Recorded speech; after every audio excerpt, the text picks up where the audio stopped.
ایک بندہ کہے جی میری تو بہت نمازیں قضا ہیں، روزے قضا ہیں، میں کیا کروں؟ بھائی ان کو رکھنا پڑے گا۔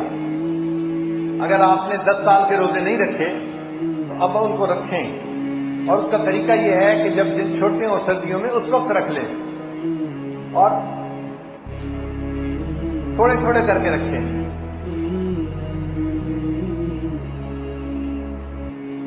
نمازیں اگر 10 سال کی ہیں تو روزانہ 5 نمازیں پڑھنے کی عادت ڈالیں۔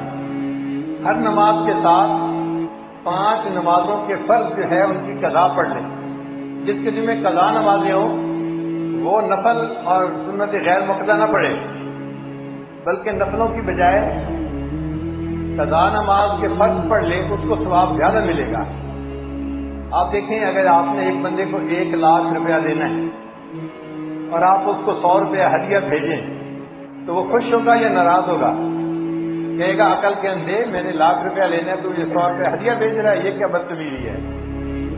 تو جو بندے کے ذمہ قضا نمازیں ہیں وہ نفل نہ پڑھے، حتیٰ کہ اشراق کے وقت میں بھی توبہ کی نیت کر کے جو فرض نمازیں قضا ہیں ان کی نیت کرے۔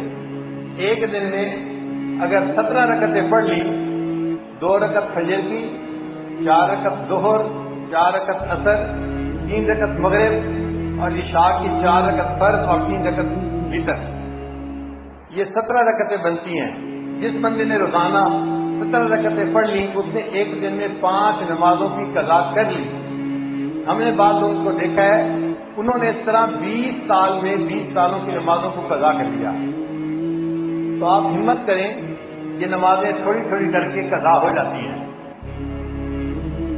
اور ویسے بھی ہم نے دیکھا ہے کہ اگر کسی بندے نے 1 لاکھ روپیہ قرض دینا ہو اور وہ منتھلی 1,000 قسط دینا شروع کر دے تو قرض لینے والا مطمئن ہو جاتا ہے، چلو اس نے قسطیں دینی تو شروع کر دی ہیں، ہو جائے گا پورا۔ اسی طرح اللہ تعالیٰ بھی خوش ہو جاتے ہیں کہ میرے بندے نے قضا نمازیں پڑھنی تو شروع کر دی ہیں۔